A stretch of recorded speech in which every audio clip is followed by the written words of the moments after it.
자, 내년이 이 금속 칼잡은 이 직지 심체 요절이 세계 기록 문화유산으로 등재된 해가 20년째예요, 내년이. 20년을 맞습니다, 내년이.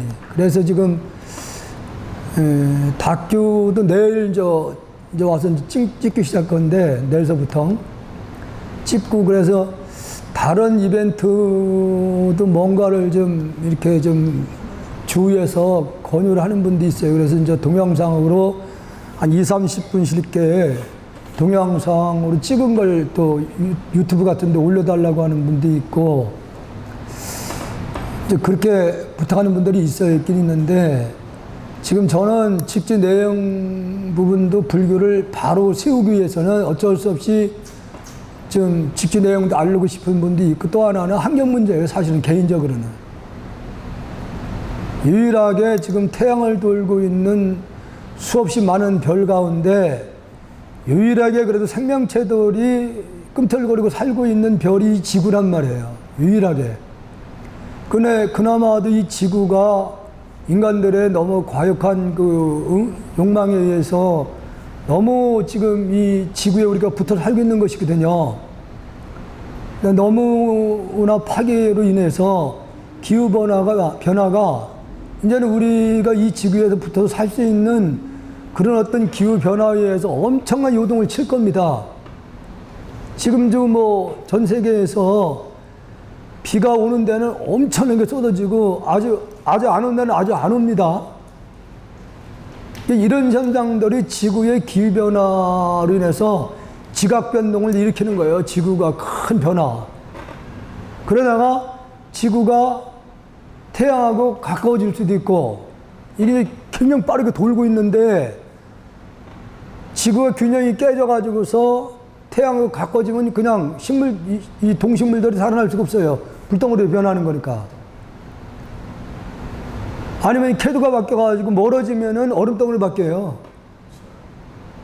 이 가장 좋은 위치에 현재 지구가 태양을 돌고 있는데, 이 지구가 과연 얼마나 더 동식물들이 존재할 수 있을까를 미래 그 학자들은 그렇게 많이 남지 않았다고 그래요. 지금 이 추세로 간다고 하면은.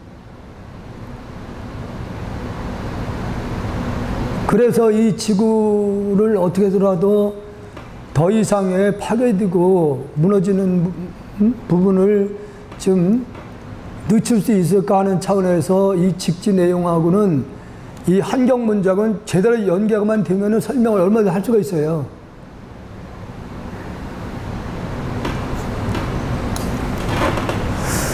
자, 오늘은 중국의 양기 방해.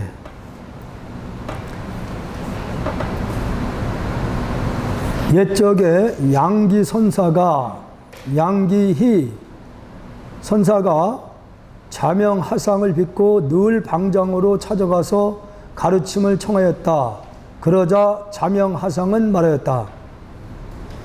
이게 방장하면은 보통 그 규모가 예를 들어 가지고 이제 산림, 즉 선방이 있고 강원이 있고 유론이 있고 이렇게 갖춰진 곳에는 방장이 계셔요. 방장. 그렇지 않고 뭐 강원이나 선원만 있고 유론이 없거나 하면은 연불원이 없으면은 그냥 조실로 모시는 경우고, 방장으로 불러질 때는 사찰 규모가 상당히 큰 사찰입니다. 우리나라 같은 경우에는 지금 해인사, 송광사, 수덕사, 지금 그렇게 많지는 않아요. 이 법주사도 지금 그걸 추진을 하려고 해도 추진이 안 돼요. 왜냐하면 지금 강원에도 학인 스님들이 10명도 안 되니까 문을 닫아야 되는 상황이에요, 원래는. 그러니까 외부 강사를 모시잖아, 거기도. 그 강사비를 줘야 되는데 이게 이제 사찰이 어려운 거야. 그리고 선언은 있는데 유로는 없어요.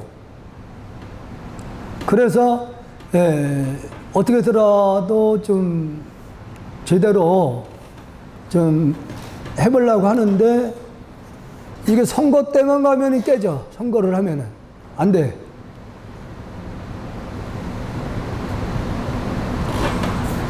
그래서 여기서 양기 선사가 자명하상을 뵙고 늘 방정으로 찾아가서 가르침을 청하였다.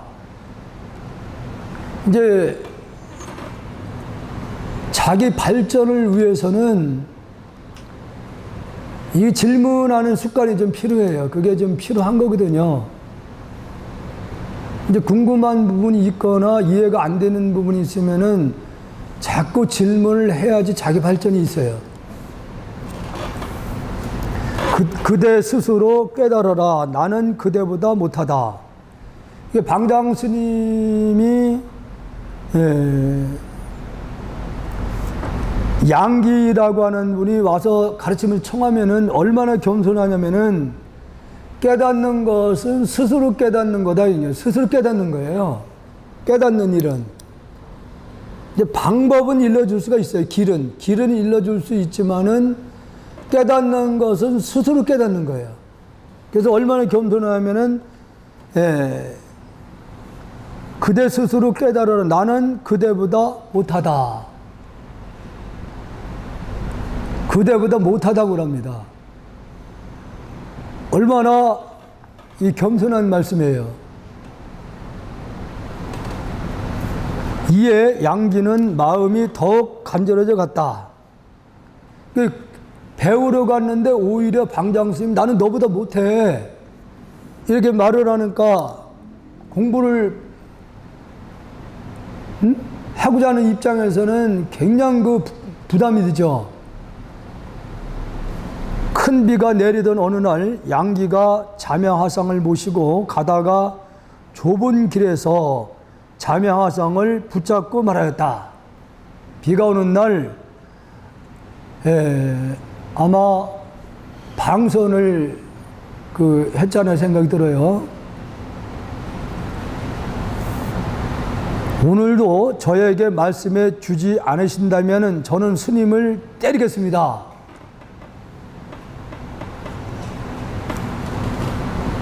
자명하상이 목소리를 가다듬고 말하였다.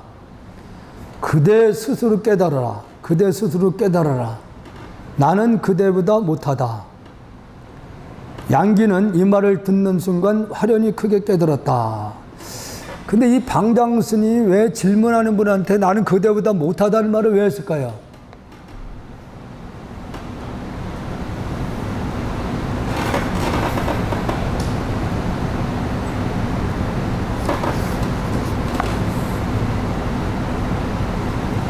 여러분들은 지금 이거 문자에만 끄달려가면은 왜 그런지를 모를 수밖에 없는 거예요, 이건. 예? 못한 거하고, 나은 거하고, 그 말씀이 마음이라는 게, 못한 것도 아니고, 나은 것도 아니니까. 이렇게 말씀하실 수도 있고, 낫다라고 말씀하실 수도 있는 우리보다는 처음 오셨는데, 대단하십니다. 진짜 이게 여기서는, 이 방장 스님이 방편이라 봐야 되는 거예요, 방편. 예?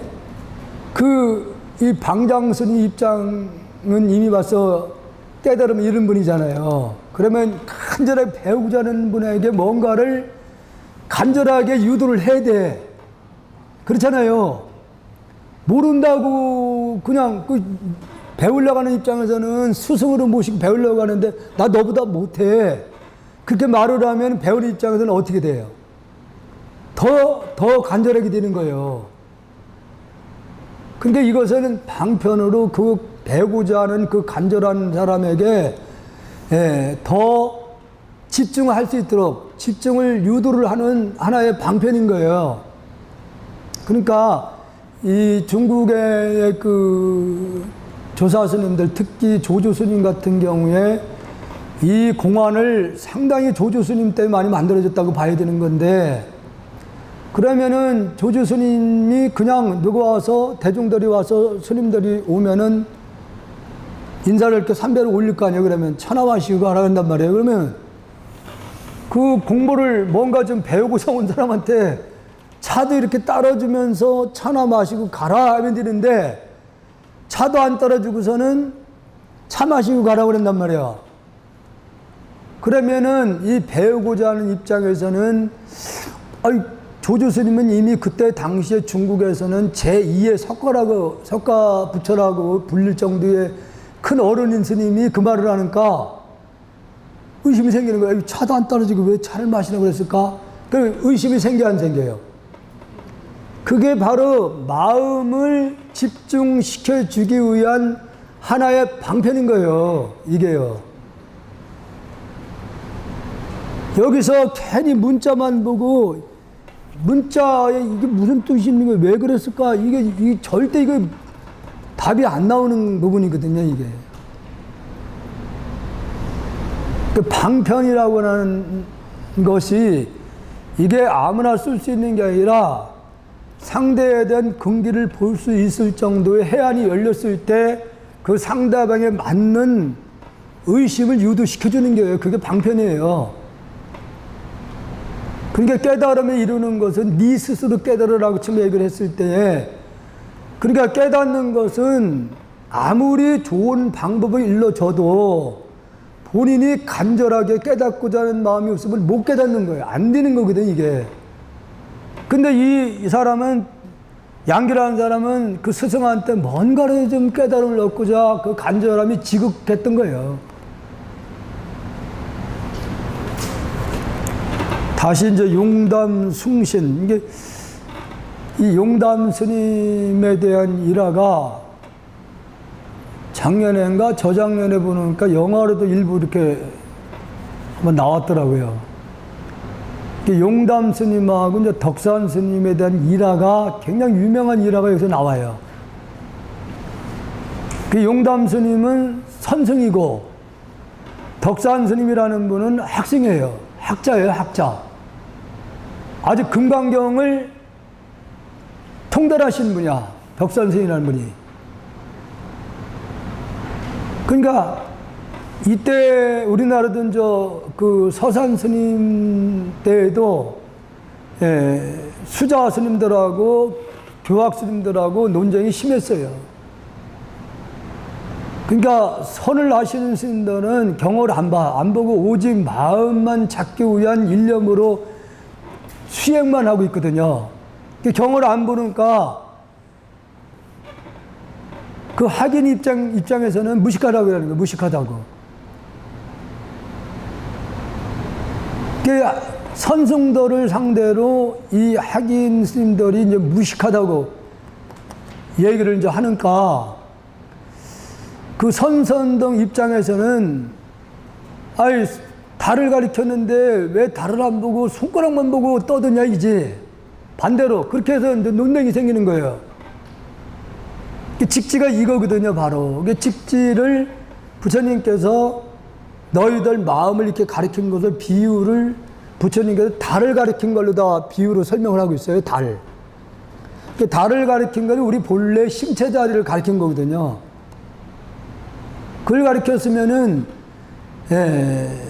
달을 가리켰으면 달을 봐야지 왜 손가락만 보느냐. 이것이 손가락은 바로 경을 얘기를 하고 있는 거예요. 왜 경만 보고 떠드냐 이거지. 경에서 말씀하신 본래 참뜻을 볼 수 있어야지 왜 문자에만 끄달려 있냐 이거지. 이렇게 해서 논쟁이 많이 생겨요. 근데 서산 스님이 이제 거기에 대해서 정의를 내려요. 어떻게 정의를 내리냐면은 부처님의 마음은 선이고 교는 부처님 말씀이다. 예? 교학은 부처님 말씀하신 오신 거고 선은 부처님 마음이다. 그러니까 선승들 입장에서는 부처님은 먼저 마음을 깨닫고서 말씀해 놓은 게 경이라고 하면은 먼저 선을 통해서 깨닫는 게 우선은 아니냐. 이게 중국에서도 이런 논쟁이 상당히 심했어요. 우리나라에서도 이제 범어사에서 있었던 일인데, 내가 아마 전에 말씀을 드렸던 기억이 나는데, 예, 조선 그 말, 이게 일제강점기 때 일한데,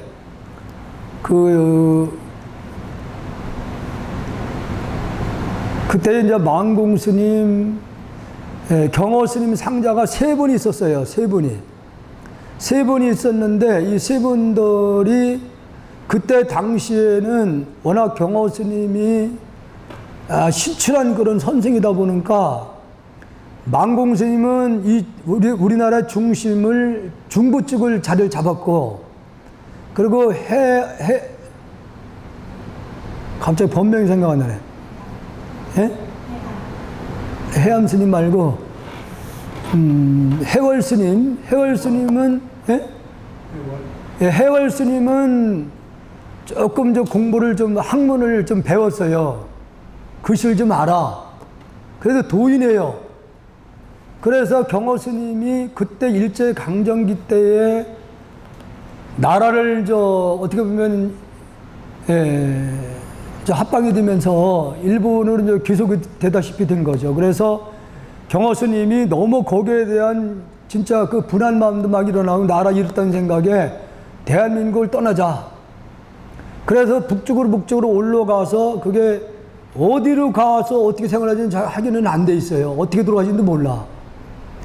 그게 바로 해월 스님이 뒤를 따라요. 경호 스님 모르게 계속 뒤에 따라다니면서 집시를 엮어서 항상 밤에 몰래 경호 스님이 계시는 데 걸어놓고 나오고, 그렇게 나오고.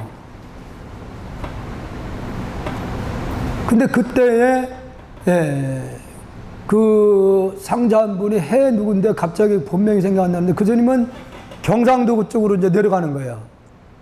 그 범어사에서 이제 자리를 잡았던 거예요. 거기서 조실로 이제 계십니다. 근데 소문이, 그 스님은 글씨를 몰라요. 글씨를 전혀 모르는 스님이야. 글씨를 모르는 스님으로 소문이 났고, 이 스님은 원래, 그 집안에 형제들이 굉장히 많아요. 그러니까 부모 입장에서는 그 자식들이 많다 보니까 배부르게 항상 못 먹이는 것이 이제 이게 안타까운 거예요. 그래서 이제 그 아들을 너는 절에 가면은 절에 가서 허드렛 일을 해주면은 배불리 음식을 먹을 수 있을 것이다. 그 절로 보냈어.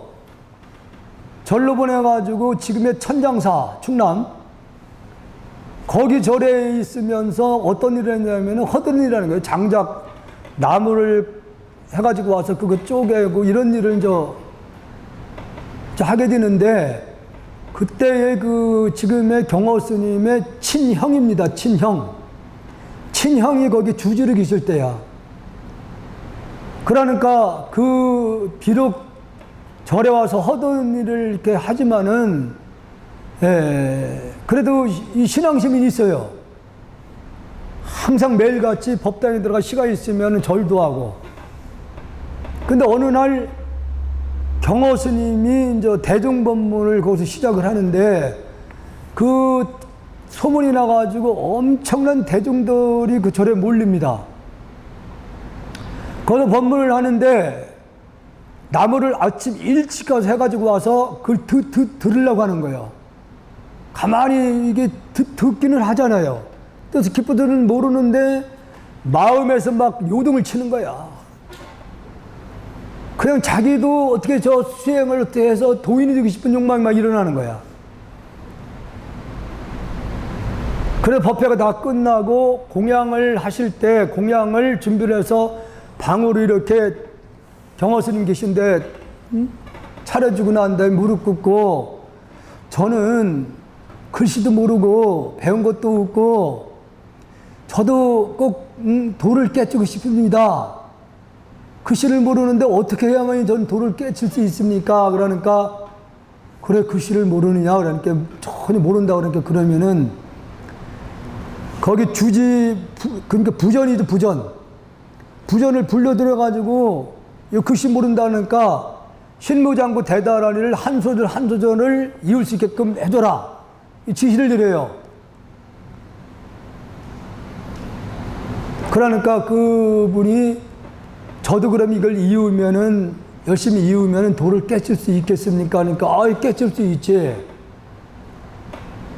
그래서 이제 나무를 해러 가면서도 한 소절 이어주면 그걸 계속 이으고 내려오면서도 이으고 나무 하면서도 이으고 불 때면서도 이으고.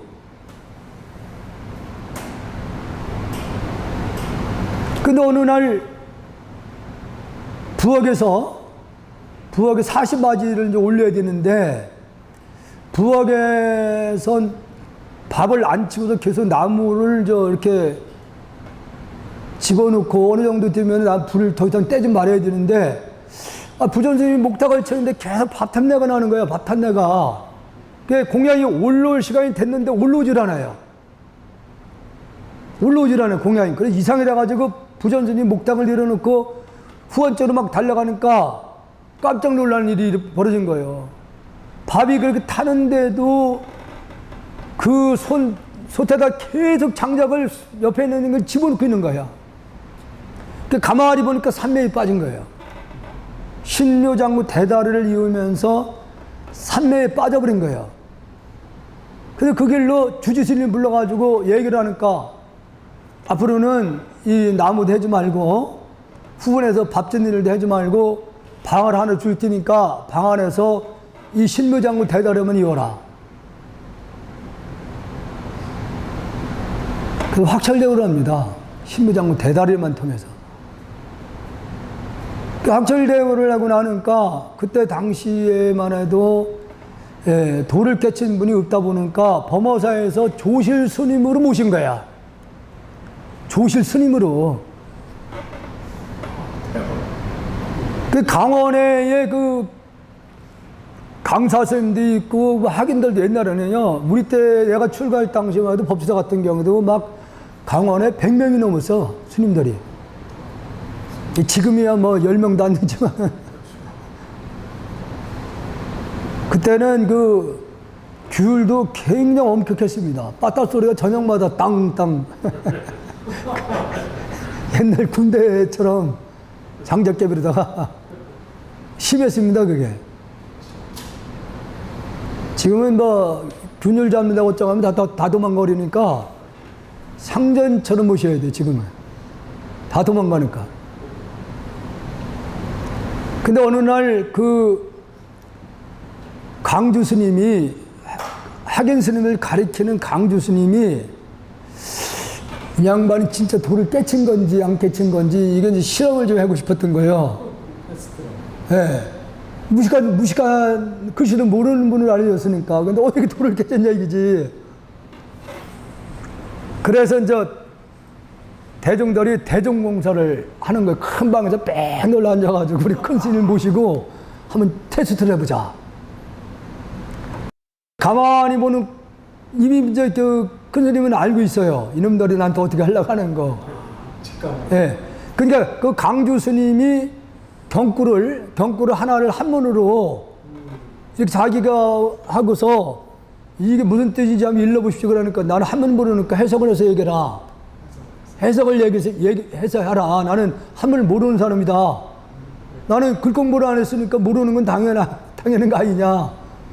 해석을 하니까 네가 먼저 해석해라 이제 강주 보고.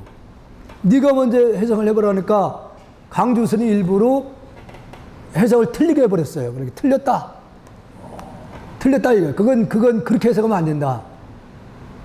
그럼 내가 질문할 테니까 너 답해봐라 이거지. 답해봐라. 해보십시오. 주장자를 들고 들어갔잖아요. 주장자를 방바닥에 딱 놓고 야 이게 무슨 자냐. 얼마나 웃겨요. 그러니까 주장자를 방바닥에 올려놓고 이게 무슨 자를 일러봐라 그랬단 말이야. 그러니까 누가 보면 주장자만 보면 한일자잖아요. 대부분 다 한일자라고 우기는 거예요. 한일자 지금 뭐냐 이게. 야 이놈들아 그때로 그따위 지혜가지고 무슨 나를 실험하려고 하냐고. 야 땅 위에도 올려놨어. 이게 무슨 자냐 이게. 응? 땅이 무슨 흑토 아니냐 흑토. 나 글씨를 모르지만 흑토 아니냐. 예, 흑도에다 간을 거쳤으니 이게 왜 왕이 왕. 왕자가 아니냐 이놈들아. 이것도 모르는 놈들이 무슨 말이야. 응? 글자가 지금 말이야 떠들어 제낀다고. 그렇잖아요. 흑토. 왜다 이렇게 얹었으니까 왕자가 되잖아. 임금왕자가. 그 다음부터는 그 스님에게 그 누구도 시비를 못했다고 그래요. 그 천진난만한 그런 기행을 그 범어사에서 많이 남겼습니다. 거기서요. 근데 여기서 용담 하상이 천황 스님에게 여쭈었다. 천황, 제가 여기에 온 이래로 아직 하상 때서는 가장 중요한 가르침을 주지 않았습니다. 아마 천황 스님에게 이제 물은 거예요. 용담 스님이 이제 천황 스님 그 해야에서 공부를 하고 있었던 것 같아요. 근데 내가 여기 온 지가 좀 됐는데 어찌 저한테 중요한 가르침을 주지 않습니까? 그러니까 천황이 말하기를 그대가 여기에 온 이래로 나는 그대에게 중요한 가르침을 주지 않은 적이 없다. 자, 이 부분이 바로 우리가 눈 밝은 사람들의 이제 지혜예요. 근데 지식의 눈으로 보는 사람들은 보이는 대상으로 다 이렇게 자꾸 얘기를 하려고 그러거든요. 그래서 제가 한번 말씀드렸듯이 성철 스님 계셨던 백년암에 큰 스님이 계시던 그 방문 앞에 보면 앞에 큰 바위가 하나 서 있어요. 당신은 저 바위를 스승으로 모셨다. 그러니까 바위 자체가 사실은 진동을 하고 있는 건데, 그런데 그 바위는 겨울이 됐든 여름이 됐든 변화가 없어요. 응? 겨울에도 그 추운 모진 그 추운 때도 변화가 없거든. 큰 변화가. 사실은 돌도 수축작용을 하는 거예요. 추면은 추운 대로 움츠리게 되고 더우면 더운 대로 이렇게 수축작용을 합니다. 비 온다고 뭐 비를 피할 생각을 하나, 덥다고 시원한 걸 찾나, 배고프다고 뭐 밥을 달라고 하나, 완전히 보니까 완전 스승이잖아요. 근데 우리가 더 자세히 여러분들 사실은 주변에 작은 뭐 꿀밭이 있거나 이런 데를 자세히 앉아서 살펴보면은, 나는 오늘도 아침에 보니까 개미들이, 작은 개미들 종류가 많잖아요. 작은 개미들이 굉장히 많이 떼를 몰라서 뭘 하더라고. 가만히 지켜보면은 옮기고 있는 거예요, 짐을. 그러면 이제 얘들이 우리보다 더 지혜가 뛰어납니다. 비가 올 것 같, 큰 장마가 올 것 같으니까 얘들이 자기 집에 물이 찰 것 같으니까 지대가 높은 데로 옮기는 거야. 가만히 이렇게 보면은. 우리보다 나아요, 걔들이. 그런 부분에 있어서는.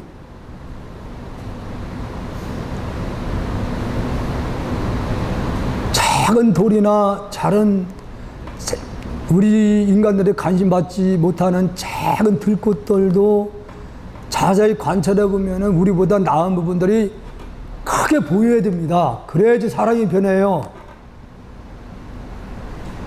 누가 알아주든 안 알아주든 그 작은 들꽃든 모진 겨울을 다 이겨낸 다음에 자기 나름대로 최선이라도 꽃을 피우고 있는 모습. 예?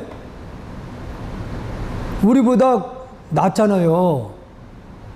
우리 뭐 조금만 추면 춥다고, 더우면 덥다 난리를 치잖아. 조금만 배고파도 그냥 난리를 치고. 그 어느 대상이든 간에, 왜냐면은 비록 모양과 형상이 이렇게 좀 다르다 하더라도 다 그대로 생명체예요. 하나의 마음의 작용에서 이렇게 나타난 모습인데 나름대로의 다 개성을 다 가지고 있어. 우리보단 못한 부분이 있는 반면에 또 나은 부분이 보여야 된다 이거지. 있다는 얘기지.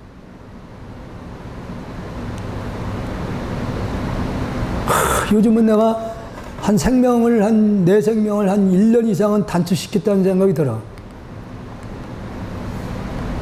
논애기? 소름 끼칠 정도로 막 이놈들이 막. 저래만 있는 거 아니에요? 텔레비 봐요. 엄청 많잖아요. 엄청 많아. 어쩌면 올해는. 소리 나는 거 틀어보면은 죽는다. 소리 나는 거? 이때 그게 어저께 누구한테 그 인터넷 들어가면 못하는 소리 나는 거 틀어보면 그냥 우리가 듣는 거와 이 벌레들이 듣는 게 다르대요. 아주 엄청 충격이 같아요. 그래서 없어진 그래요? 아니 사진이 아니에요. 절만 되는데 왜 5천도 그렇고 4천도 나고 그 층에는 이제 동정심이 생겼지. 이놈들도 살라고 참 나온 놈들인데 제 생명 살게끔 나도 해야 되겠다는데 이게 아니에요. 보니까 가만히 보면은 앞에 그 조각 사자상을 둘을 이렇게 조각을 해놓은 게 있어요. 아침에 정진 끝나고 나오면은 시커멓게 붙어 있어. 뭉쳐서 이렇게 시커멓게 소름이 끼쳐요. 그래서 처음에는 놔뒀지. 지금 살라고 나온 거니까 제 생명대로 살다 가거라고 했는데 밑에 이제 아줌마들한테 내가 그 얘기를 했더니 그 얘기를 꺼낸 걔들 붙으면요 계속 새끼가 엄청나게 나옵니다. 그래. 그러니까 얘들이 가만히 보면은 도로다니면서 붙어요. 그러면 며칠 사이에 새끼들 엄청 나와. 놀라울 정도예요. 어떻게 그래? 얘들이 꼭 새벽으로 놀아요. 새벽에만 놀아. 낮에는 다 숨어요. 또 아주 웃기거든. 낮에는 다 숨었다가 밤에 나타나가지고 그 짓을 하네. 예? 저렴한 그게 아니라 공군이 어쨌든 뭐 대단히 양쪽을 별로 다 아는 거예요. 그 법당에도 막 겨다녀. 막 그러니까 보살님들이 새벽에 왔다가 보살님 한 분이 그거 치우냐고 정신이 없어. 비자루 쓸어가지고 이걸 그쪽으로 버리잖아요. 또 겨울로 와요. 그리고 산에서도 막 내려오고. 그래가지고 그 밑에 효천 사는 그 보살님이 법당 수임 맡고 있으니까 혼자서 그거 그냥 하려고 애를 써. 그러니까 남편한테 약을 주라고 농약을 사다가만 뿌렸던 것 같아요. 그랬더니 이제 좀 없어지는데 계속 또 번져 이게. 한 일주일 지나니까 똑같아. 그래서 내가 희생을 해야 됐구나. 내가 생명을 좀 줄여야 됐구나 해가지고 목약을 사오래가지고서 돌다니면서 그 뿌렸더니 엄청 많이 죽였어요.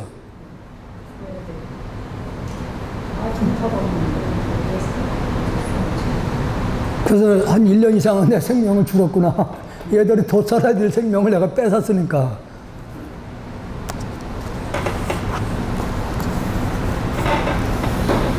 어떤 존재든 간에 그 존재 자체로서는 그 삶의 그 소중함이 나름 다 있는 거예요. 근데 우리가 좀 강하다고 크다고 해가지고 임의대로 더 살아야 될 생명을 빼앗는 것은 내 생명이 단축을 시키는 일들이에요. 그게요. 그거 생각하면은 마음이 아프지. 보살님들은 법당에 들어오면은 살생하면 안 된다고 그래가지고 그 뭐가 들어오면은 그것도 살살살살 이렇게 해가지고 저기다 버리고 오고 다시 또 들어와요 애들이. 그 옛날에 성철 스님이 백년암에 계실 때 산책을 하루에 한 번씩 이렇게 하셨다고 그래요. 그러면 미리 그 시자 스님들이 나서서 그 코스를 미리 이렇게 도는 거예요. 돌아와서 뱀이 있으면 처리하고 밑에 스님들 다 그렇게 했던 거야.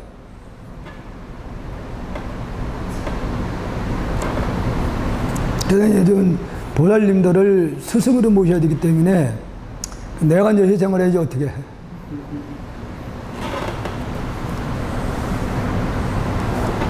그래서 여기서 일상생활 그 자체가 내가 너에게 다 그대로 지금 보여주고 있는데 왜 너는 못 보냐 이거지. 이게 무슨 얘기냐면은 지금 이 직지에서도 이제 그런 일화들이 많이 나오는데 도라고 하는 것은 바로 모든 것이 도 아닌 게 없다는 거지. 이건 무슨 얘기냐면은 마음 작용이니까.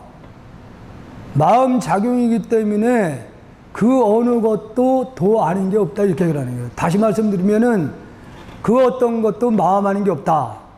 더 나아가서는 그 어떤 것도 부처 아닌 게 없다. 이렇게 설명이 되거든요. 그러니까 큰 스님이 일상생활 속 그대로가 다 너에게 지금 도를 보여주고 있는데 너는 왜 그걸 못 보겠냐. 그 얘기거든요.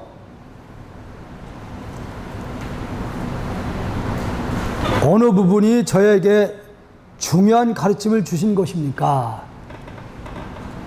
그대가 나에게 차를 대접하면 나는 그대를 위하여 접대를 받았고, 이게 시자 생활을 아마 처음에는 가서 모시냐고 했던 것 같아요. 그러니까 스승 입장에서는 이 용담 스님이 차를 달아서 이렇게 가지고 오면은 난 마셔줬다. 안 마시면 어떻게 되는 거예요? 안 마시면은.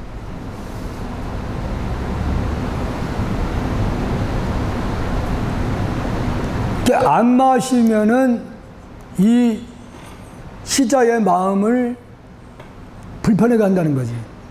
불편하게. 우리 보살님들은 아마 느끼실 거예요. 그 남편들을 위해서 나름대로 정성을 다해서 음식을 해서 이렇게 했는데 안 먹어봐라. 안 먹어.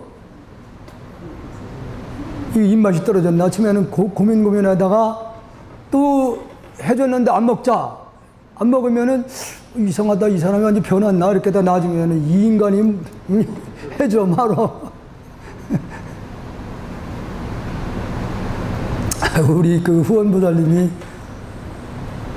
제가 올해 이상하게 밥맛이 떨어져가지고 먹고 싶은 게 하나도 없던 적이 있었어요. 근데 안 먹었어. 그냥 내려가면은 그냥 공양을 이렇게 해서 해놓은 거 안 먹고 그냥 과일만 몇 조각 먹고 그냥 올라왔는데 하루는 통곡을 했대요. 내가 공양을 안 해서 방 안에서 막 통곡을 했다고 그랬단 말이에요. 그래서 그 갈등이 생기더라고요. 먹기 싫은 거 어떻게 먹어? 먹기 싫은 걸. 그래서 이 보살님들의 그 살림을 하고 있는 가정주부의 그 입장을 보통 사람들이 이해를 못해요. 왜냐면 저도 절에 들어가서 저 영수사 진천 거기 들어갔을 때 그 스님이 그 해에 한갑이래. 한갑. 그 대형전을 짓고 있는데 일꾼들이 굉장히 많아요. 일꾼들이. 그런데 공양주 두 분이서 제주도를 15일간 놀러 간다는 게 내가 딱 갔는데 진짜 황당하더라고요. 그 일꾼들은 7, 8명이 있는데 하나 준비도 없는 상태에서 간다는 거야. 나보고 그걸 책임지래요. 들어갔는데 죽었더라고. 그걸 어떻게 해야 될지 그때 이제 알았어요. 야, 아침 이렇게 할 수 있는 게 미역국하고 배추국인데 가을에라 된장에다 풀어가지고 하는 것밖에 없어. 그래서 그때 이제 미역국 끓이는 걸 그때 이제 배웠어요. 들기름에다 이렇게 확 볶다가 쌀뜨물 있으면 쌀뜨물 넣으면 더 좋은데 없을 때는 그냥 물 넣고 그렇게 해서 이제 간 맞춰가지고 이렇게 이제 그거 벌써 그래. 저녁 오후에는 점심에 또 뭐 이렇게 하고 나면 저녁이 굉장히 고심이 되더라. 고심이 돼요. 이게 뭘 해줘야 되는가. 그래서 이 주부님들이 요즘 뭐 퇴직하고 한 남편들에게 한 번 곰탕 끓여놓으면 15일치로만 끓여가지고 알아서 데워 먹으라 하는데 그 이해가 가겠더라고. 돈 벌어올 때는 돈 벌어주는 것 때문에 이제 그냥 하는데 퇴직해서 돈도 안 벌어오고 하니까 귀찮은 거야. 그게 이해가 되더라니까요. 이게 도인들 세계에서는 그 하나하나 행동이 다 도라고 보는 거예요. 도. 나중에 나오지만 이제 평상심이 도다라는 말을 마조 스님이 한 얘기가 이제 나오거든요. 다시 보겠습니다. 그대가 식사를 가져오면 나는 그대를 위하여 그것을 먹었다. 그대가 나에게 합장을 하고 인사할 때 나도 곧 머리를 숙였다. 그런데 도대체 어느 부분이 그대에게 중요한 가르침을 주지 않았다는 말이냐? 예? 용담이 잠시 생각에 잠긴 사이에 천황이 말하였다. 보려면은 지금 당장 보아야지 망설이면 이미 어긋나 버린다. 도라는 것은 바로 마음을 얘기를 하고 있기 때문에 마음은 물질이 아니기 때문에 볼 수는 없잖아요.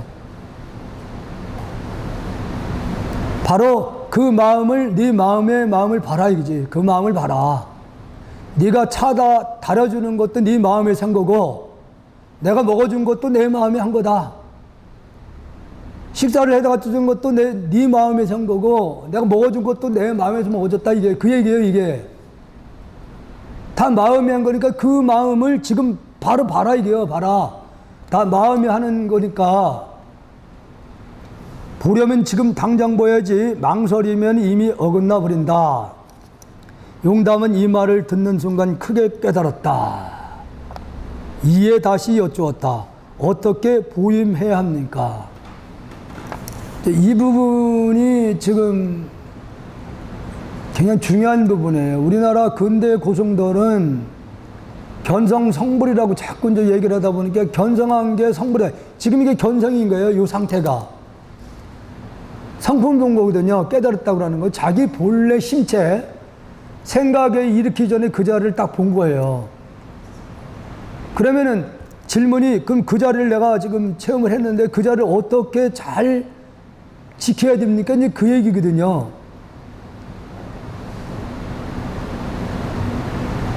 근데 우리나라 근대 고승 가운데는 경허 스님이 유일하게 견성을 한 다음에 2년 동안 용맹정진을 한 분이에요. 천장암에서 그 방에서 2년 가까이를 나오지 않고 정진을 했다고 합니다. 그리고 이제 그 이후에 그 스님들은 그렇게 견성한 다음에 그렇게 막 용맹정진을 그렇게 많이 한 분은 별로 없어요. 성철 스님이 한 5년 가까이 보임 수행을 했다고 봐야 돼요. 5년 정도를. 근데 이제 인천의 그 인천 용화사 그 조실로 계셨던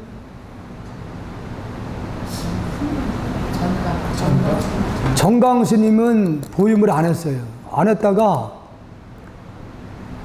이게 이제 계속 강의만 하는, 어록 강의만 하는 거예요. 이게 한번 체험을, 심체 체험하면은 어록 같은 걸림이 없어요. 조사님들이 말씀한 거. 근데 그것이 견성 공부를 해가지고도 공부를 안 했어, 보임을. 안 하고 나니까 나이가 점점 들으니까 이게 자꾸 맹해지거든요. 맹해지면서 한치 앞도 내다보지 못하는 무명으로 빠져버린 거예요. 그래서 이제 지금의 그 제자를 삼았던 성담 스님한테는 절대로 이거 너무만 하지 말아라. 너무 하지 말아라. 지금 나한테 얘기하는 것 같아. 나도 이거 너무 하지 말아야 되는데.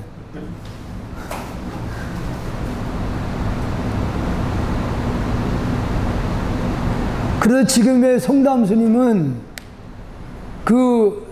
별로 이렇게 법문을 많이 안 다니셔요.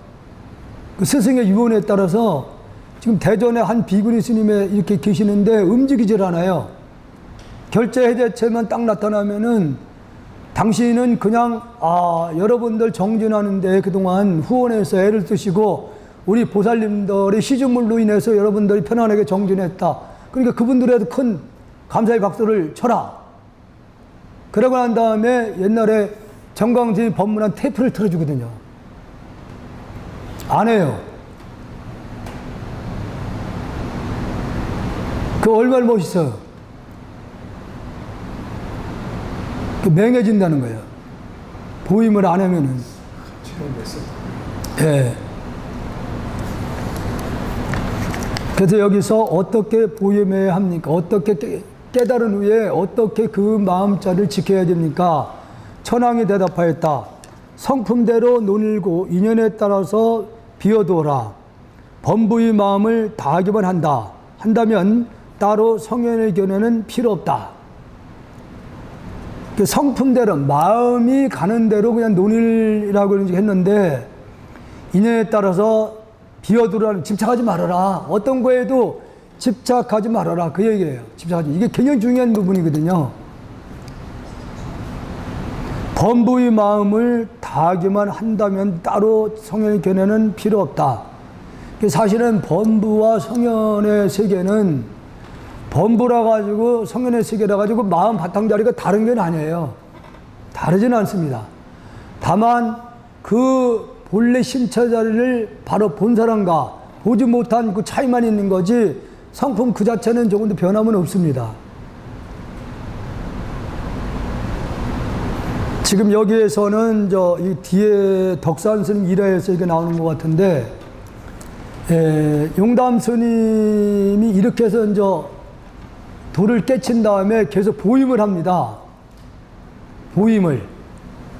선승이에요. 그러니까 용담 스님은. 그 나중에 여기 아마 뒤에 덕산 스님이 나오는데 덕산 스님이 용담 스님을 찾아가서 선만하니까 무식한님이라고 이제 찾아간 거예요. 자기는 경만, 금강경을 거꾸로 바로 다 이렇게 해석하는 분이거든. 덕산 스님이라는 분이. 찾아갔다가 오히려 용담 스님한테 오히려 가르침을 받아 돌을 깨치는 일화가 이제 뒤에 나옵니다. 거기서 말씀드릴게요. 다음은 관계 지한. 한 선사가 대종들에게 가르쳤다. 상념을 내지 말라. 이게 상념을 뭘 말할까요? 네, 상념.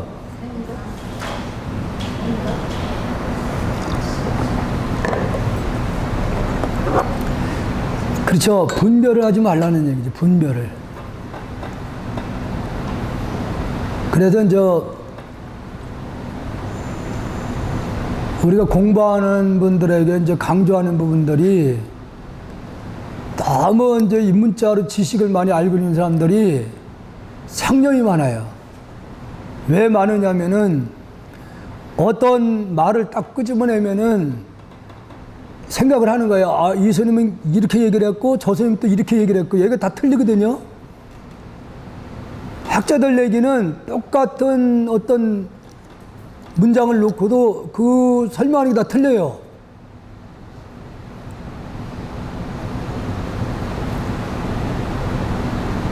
그래서 우리가 마음 찾는 공부를 만약에 시작한다고 그러면은 지금까지 지식적으로 알고 있는 걸 다 내려놓으라는 얘기를 하는 거예요. 내려놔라.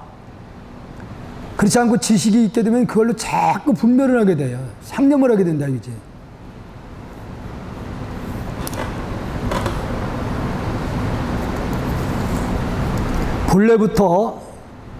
본래부터 체가 없는 것이다. 이제 이 부분이 또 아까 내가 이제 얘기한 부분하고 이제 상반되는 얘기가 될 수도 있어요. 체는 있다고 얘기를 했는데 여기서 체가 없다 이렇게 얘기를 하거든요. 이런 부분들이 우리가 이제 체험을 하고 못함에 따라서 이걸 이해를 하고 못하게 되는 거예요. 그러니까 왜냐면은 본체라고 얘기를 하고 여기서 생각을 일으키기 전에 자리, 그 자리는 물질이 아니잖아요.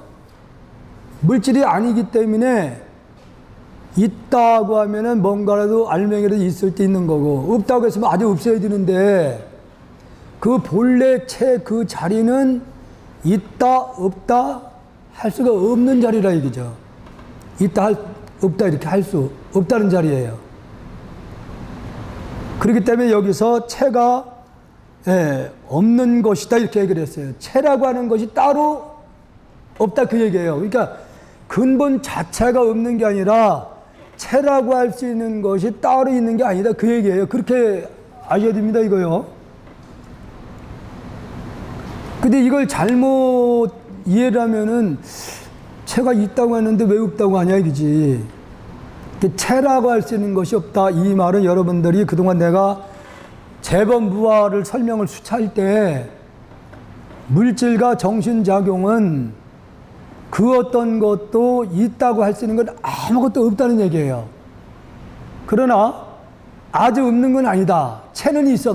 본래 마음 바탕자리는 있는데, 바탕은 있는데 물질이 아니기 때문에 있다 없다 할 수 없다는 얘기죠. 그래서 물질 그 어떤 것도 나라 이것이다 할 수 있는 건 아무것도 없다는 것이 재범무예요. 그 도리를 알으면 선을 이해를 하게끔 돼 있는 거야. 재범무와 물질과 정신작용에 있어서 그 어떤 것도 나라고 이것이다고 이름 붙일 수 있는 것은 아무것도 없다는 얘기예요. 그렇다고 해서 그 본래 체는 있는데 그것도 나라고 할 수 있는 건 아니다. 그 부득이 그 신체 그 자리를 부득이 방편상 마음이다, 부처다, 법이다, 선이다, 공이다 하고 하는 방편을 써서 얘기를 할 뿐이지 본래 진여실상은 형상이 없는 것이기 때문에 있다고 할 수도 없고 없다고도 할 수 없는 자리라 그 얘기예요. 그런 차원에서 여러분들이 이해를 하셔야 돼요. 뛰어난 역량을 가진 이가 앞에 나타나면 시절을 말하지 않는다.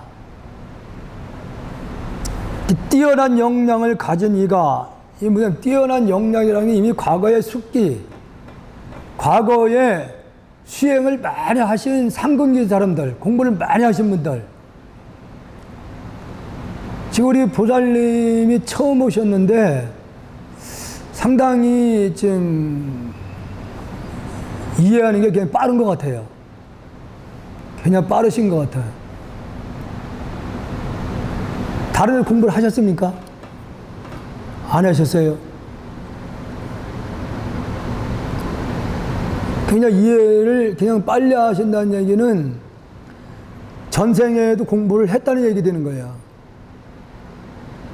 그러니까 우리가 똑같은 사람으로 태어났지만은 사람마다 어떤 개성이라는 게 다 다릅니다.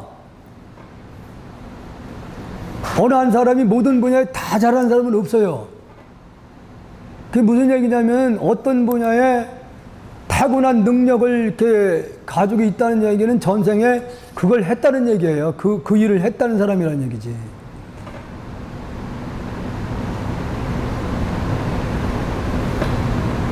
그래서 여기서도 수행을 많이 하셨던 분들은 뛰어난 역량을 가진 이다 이렇게 얘기를 하는 거예요.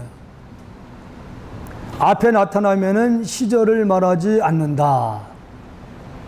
이미 과거생의 공부를 많이 이렇게 하셨던 분들에 대해서는 그분들하고는 대화가 사실 이 지금 인도의 그 조사 스님들의 대화를 보면은 그 스승이 밑에서 공부를 했던 분들이 많은데도 불구하고 그릇이 없어.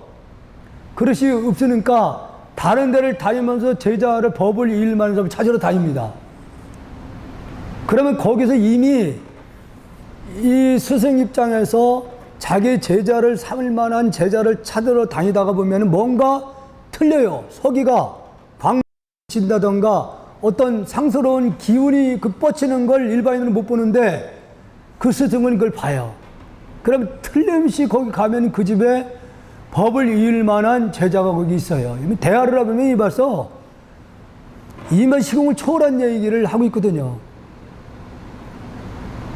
그 제자가 돼서 몇십 년씩 수행한 분들보다 이미 과거생에 스승한 근기 가지고 있는 분들은 이미 와서 말을 하더라도 알고 있어.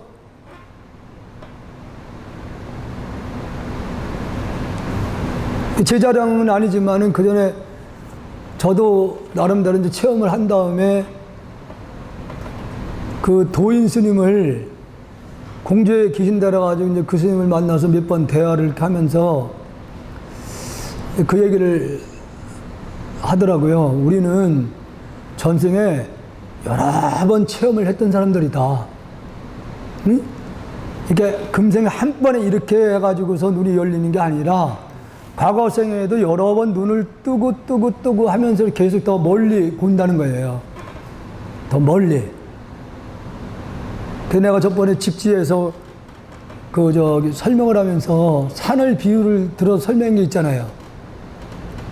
그게 등산 같은 경우에도 99.9%까지 올라간 사람도 옆면하고 뒷면을 못 봤어요. 최정상에 올라간 사람은 동서남북을 다 보고 얘기를 하고 있거든요.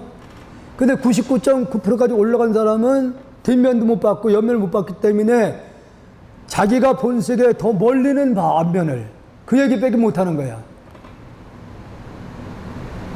근데 정상에 올라간 사람은 동서남북을 다 봤기 때문에 그 얘기 자체가 범위가 커지는 겁니다.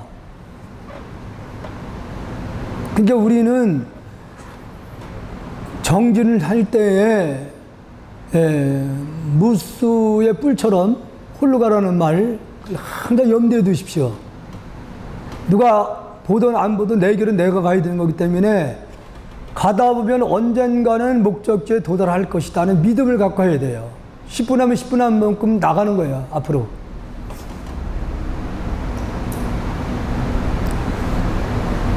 힘들 때 예성인들도 우리와 같이 똑같이 수행을 시작할 때 많은 마음의 갈등도 있었고 해야 되냐 말아야 되냐 이런 갈등 속에서도 그래도 흔들림 없이 앞으로 나갔기 때문에 성인의 세계에 도달한 거 아니냐. 예?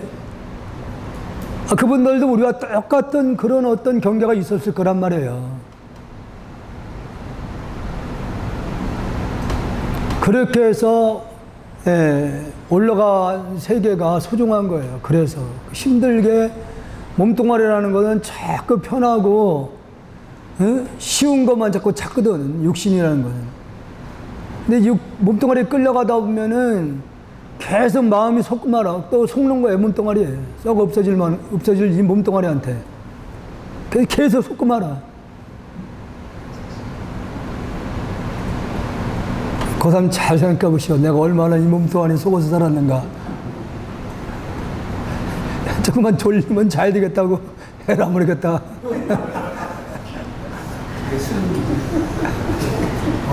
저런 분들 아주 대단하고. 그래서 제일 그게 스님들이 수행하는 과정에서 그 무서운 게 수마예요. 죽겠죠. 뭐 이게 밀려오면은.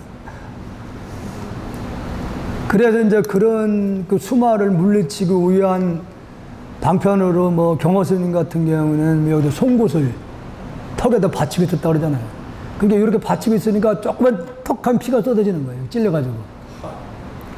그런 의지가 있었기에 그런 위대한 선승이 나온 거예요. 그냥 이러지는 아니거든요.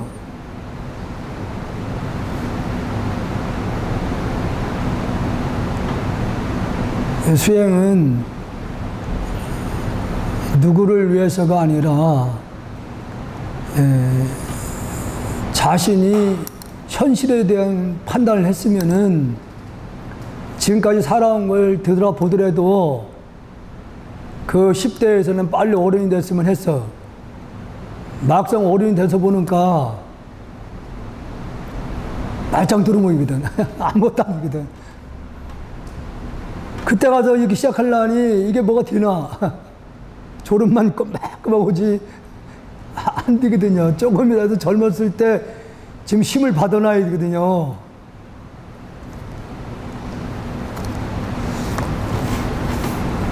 그 전에 저 전라도 그 참담암에 있을 때 그 암주를 맡았던 스님이 농구선수였어요. 키도 굉장히 크고, 그러니까 그냥 보살님들이 엄청나게 많이 따라. 예. 그래서 내가 그때 갇힌 적이 있으면 나는 몸이 아픈 상태에서 있었고, 그 어머니가 항상 그래서 어머니가 그 와서 온양이 고향인데 어머니가 하나 그것 때문에 불안해가지고 이 외아들인데 출가시켜 놓은거라. 그러니까 어머니 입장에서는 이게 어렵게 외아들을 출가시켰는데 수행 안 하는 게 걱정이 되니까 지키는 거야, 옆에서. 아, 밖으로 나가는데 어떻게 해, 이걸. 밖으로 나가서 저기 하는데. 이게 항상 어머니가 잔소리하면 뭐라고 하냐면 제가 60대 넘으면 열심히 하겠습니다. 그때 하던 죽기 살기를 하겠다는 거야. 60 넘어서.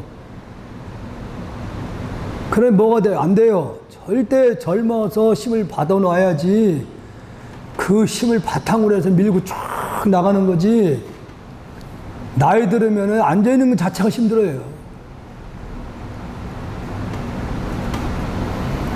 결국은 그 보살님들도 그렇지 뭐 전쟁의 숙생 인연이라면 그것도 어쩔 수 없는 건데 결국은 어떤 보살하고 도망을 가버려요 나중에는.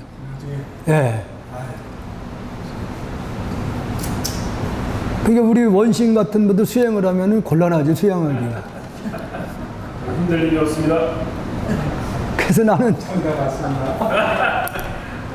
해안서 왔는데도 나보고 보살님이 족북 같다 그래가지고 족북 같다 나보고 그래서 무슨 뭐 저 산적 같다 보수 같다 막 이래 해놓으니까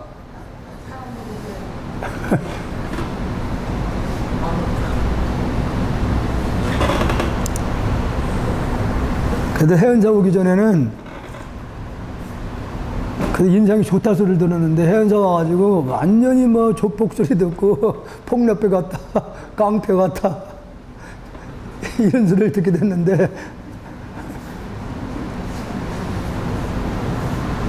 그래서 그 전에 제가 영수사 있을 때 그 노스님이 자기 은사 스님이 굉장히 성질이 급했대요.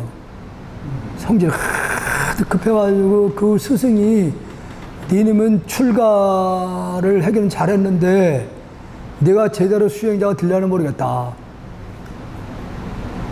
그러니까 그 성질이 급하니까 뭐 나무를 뭐 해든지 뭐 옛날에 나무를 해날렸죠. 그러다 보니까 하여튼 얼마나 까다로웠냐면은 아침에 종성을 칠 때 종틀 있잖아요. 종틀을 막 치면서 적게 놔야 되고 나무로 만들면 쇠를 치니까 떨어지잖아. 떨어지는 것만 있어도 그거 아주 산소리 나고 밑에 사람들 힘들게 하는 거야. 신발을 대돌에 벗어놔도 아주 작게 벗어놔야지. 그래 가만히 두질 않았다는 거예요. 그러니까 스승이 항상 그 걱정을 많이 했다더라고. 니놈은 그 성격의 세속에들은 절대 살 수가 없는 놈인데 들어는 잘 들어왔는데 그거 어떻게 그 건치냐. 그래도 그 말을 듣고 인욕을 한다고 그때 그 노스님의 은사스님의 사진을 보니까 겨울인데도 그 가사 하나만 딱 두르고 있어요. 속은 팬티만 입고 그렇게 수행을 했다고 그래요 나중에는. 그래서 그때 그 노스님이 하신 말씀 가운데 무식한 놈이 돌을 깨치지 유식한 놈들은 독 깨치기가 어렵대요. 무식한 놈들이 돌을 깨친다는 거야. 아르마리가 많아지니까.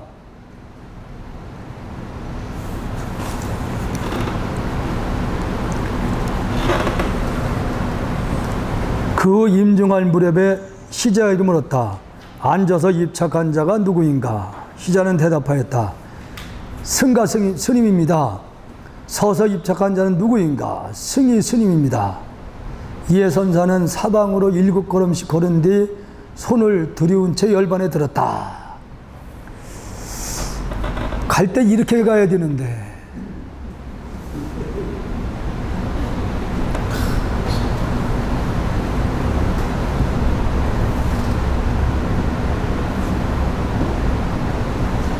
그러니까 얼마나 도가 높았으면은 자기의 그 수명을 자유자재로 이렇게 한답니다. 자기 수명을. 예.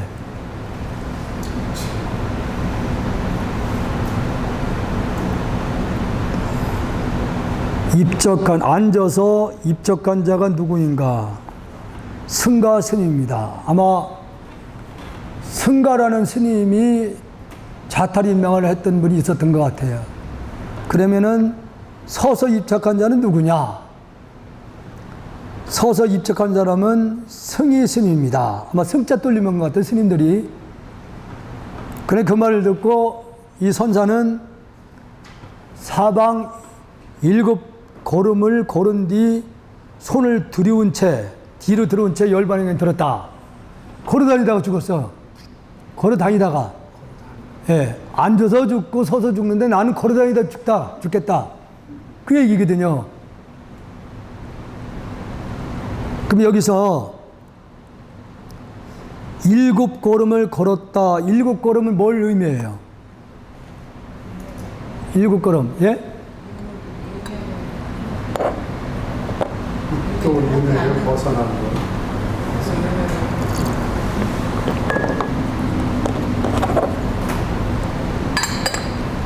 그러니까 우리가 사방을 부처님도 7발짝을 걸었다고 그랬잖아요. 사방은 우리가 윤회를 하는데 생명체를 가진 존재들 윤회를 이렇게 하는데 윤회를 할 때는 사생으로 통해서 윤회를 한다는 거지. 난생, 또 습생,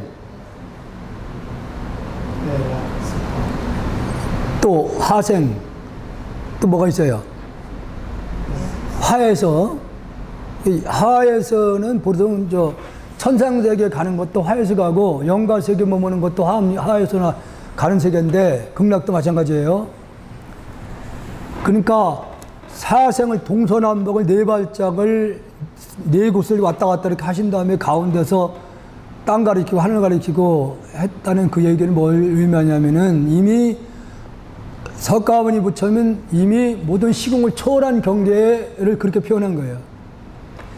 동서남북 난 사생을 7박자씩 걸었다는 얘기는 6도, 사생을 윤회를 하는데 나는 6도를 뛰어넘었다 이거지. 한 발짝씩 더 나아 걸은 것은 윤회를 완전히 벗었다. 사생 윤회를 완전히 벗어남을 표현한 거예요. 천상천하 유학독주는 그 우주의 그 근본 하나의 채자리에서 하나의 마음자리를 그렇게 표현한 그 하나가 가장 높고 가장 위 없는 자리다. 그 자리에는 물질이 아니니까 높고 낮음이 없죠. 거기서는. 근데 그것을 잘못 이해를 하면 천상천하 유화독지 내버려요. 잘못 설명하면 천상천하 유화독 오직 하나의 마음만이 이 하늘에서 가장 높다. 그 얘기거든요. 하나의 마음자리를 얘기하는 거예요. 근데 여기서도 이 스님이 7발짝을 걸었다는 얘기, 나는 윤회를 벗어난다. 그 얘기예요. 윤회를.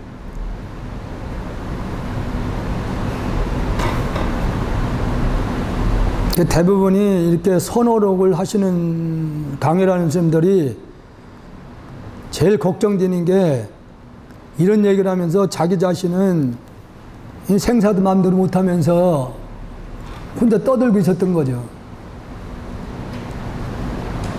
저도 굉장히 걱정이 돼요. 나중에 내가 갈 때 어떻게 가야 될지 고민을 하고 있거든요, 요즘.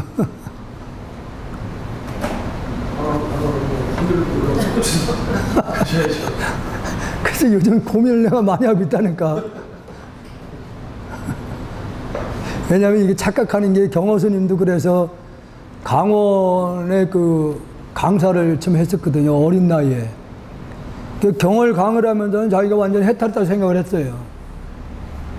그 의사를 만나러 가다가 한 마을에 전염병이 도는 걸 보고 사람 죽어가는 모습을 보고는 꼼짝 못하거든요. 발발 떨어.